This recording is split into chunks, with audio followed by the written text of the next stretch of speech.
എൻ്റെ ഈശോയാൽ ഏറെ സ്നേഹിക്കപ്പെടുന്നവരെയും, ഇന്ന് ഞാൻ പറയുന്ന കാര്യം വിശുദ്ധ പൗലോസ്ലീഹായുടെ ഒന്നാം ലേഖനം തെസ്സലോനിക്കർക്ക് എഴുതിയ ആ ലേഖനത്തിൽ 5-ാം അധ്യായം 12 മുതലുള്ള തിരുവചനങ്ങളിൽ ആത്മാവിനെ, നമ്മുടെ ഉള്ളിൽ വസിക്കുന്ന ആത്മാവിനെ നിർവീര്യമാക്കുന്ന കാര്യങ്ങളെക്കുറിച്ച് പറഞ്ഞു വയ്ക്കുന്നുണ്ട്.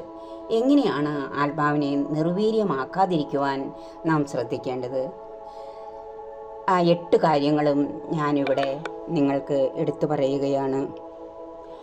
അലസരെ ശാസിക്കുകയും ഭീരുക്കളെ ധൈര്യപ്പെടുത്തുകയും ദുർബലരെ സഹായിക്കുകയും എല്ലാ മനുഷ്യരോടും ക്ഷമാപൂർവം പെരുമാറുകയും ചെയ്യണം. തന്നെയുമല്ല, തിന്മയ്ക്ക് പകരം നാം തിന്മ ചെയ്യരുത്. തമ്മിലും എല്ലാവരോടും സദാ നന്മ ചെയ്യാനും നാം ശ്രദ്ധിക്കേണ്ടതുണ്ട്. 6-ാമത്തെ കാര്യമായി അതിൽ പറഞ്ഞു വയ്ക്കുന്നത് എപ്പോഴും സന്തോഷത്തോടെ ഇരിക്കണം. 7-ാമത്തെ കാര്യം ഇടവിടാതെ പ്രാർത്ഥിക്കണം. 8-ാമത്തെ കാര്യമാണ് എല്ലാ കാര്യത്തിലും നന്ദി പ്രകാശിപ്പിക്കണം. അത് എല്ലാവരോടും, ദൈവത്തോടും സഹോദരങ്ങളോടും നാം നന്ദി പ്രകാശിപ്പിക്കേണ്ടവരാണ്. ഇവിധമുള്ള പ്രവർത്തനങ്ങൾ അണഞ്ഞുപോയോ എന്ന് നമുക്ക് പരിശോധിക്കാം. അത് ആളിക്കത്താതിരിക്കുവാൻ ദുഷ്ടപിശാചിൻ്റെ തന്ത്രങ്ങൾ എപ്പോഴും നമ്മോടൊപ്പമുണ്ടാകും. നമ്മെ ആ തന്ത്രങ്ങളിൽ വീഴിക്കാൻ അവൻ ശ്രദ്ധയോടെ കാത്തിരിക്കും. അതിനുവേണ്ടിയാണ് നമ്മളിപ്പോൾ പരിശുദ്ധ മംഗളവാർത്ത മാതാവിനോട് പ്രാർത്ഥിച്ച് പ്രത്യേക മാധ്യസ്ഥത്തിലൂടെ അവിടുത്തെ മയലങ്കിക്കുള്ളിൽ നമ്മളെ സംരക്ഷിക്കണമേ എന്ന് പറയുക. മറ്റുള്ളവരെ കൂടി രക്ഷിക്കുവാൻ, അവരെ കൂടി സഹായിക്കുവാൻ, അവരുടെ ആത്മാക്കളെ പുഷ്ടിപ്പെടുത്തുവാൻ നമുക്ക് ഈ പ്രാർത്ഥന വഴി സാധിക്കും. ഈ നന്മകളൊന്നും നമ്മിൽ ഉജ്ജ്വലിപ്പിക്കാതിരിക്കുവാൻ, നമ്മിൽ വസിക്കുന്ന പരിശുദ്ധാത്മാവിനെ നിർവീര്യമാക്കി കളയുവാൻ പിശാച് തനിക്ക് പാടുള്ളതെല്ലാം ചെയ്യും. അവിടെ പിശാചിനെ പരാജയപ്പെടുത്തുവാൻ 2-3 പേർ ഒരുമിച്ച് കൂടുന്നിടത്ത് കർത്താവ് ഉണ്ടായിരിക്കും. ഇവർ 3 പേരേ ഉള്ളുവെങ്കിലും ഒരേ മനസ്സോടെ ചോദിക്കുന്ന കാര്യം ഞാൻ അവർക്ക് ചെയ്തു കൊടുക്കുമെന്ന് കർത്താവ് വാഗ്ദാനം ചെയ്തിട്ടുണ്ട്.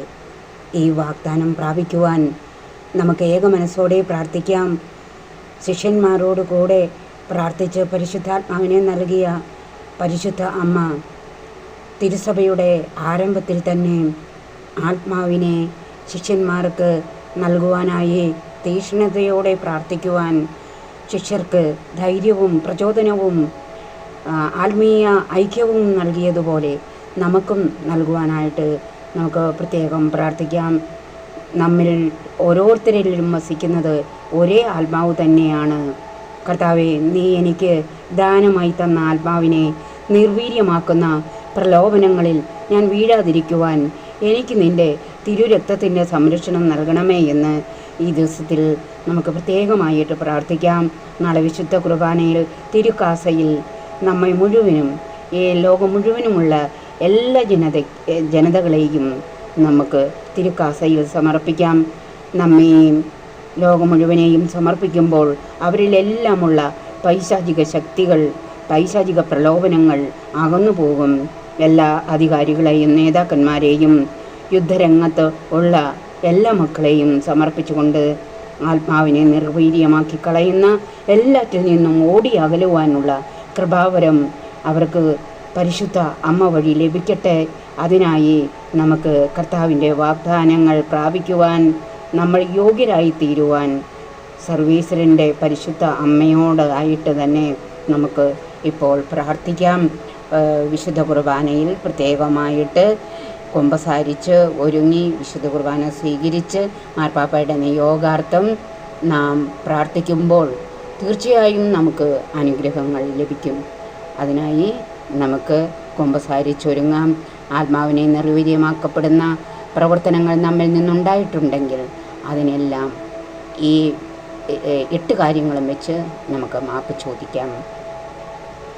നാം നഷ്ടമാക്കിയ ഈ 8 നന്മ പ്രവൃത്തികളും നമ്മുടെ ആത്മാവിനെ നിർവീര്യമാക്കിയിട്ടുണ്ട്. അതിന് നമുക്ക് മാപ്പ് ചോദിക്കാം.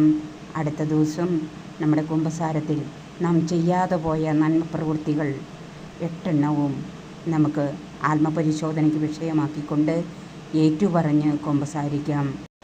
പിതാവും പുത്രനും പരിശുദ്ധാത്മാവുമായ ദൈവം നാം എല്ലാവരെയും സമൃദ്ധമായി അനുഗ്രഹിക്കട്ടെ.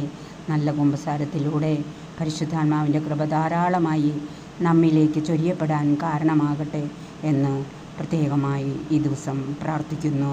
ആമേൻ.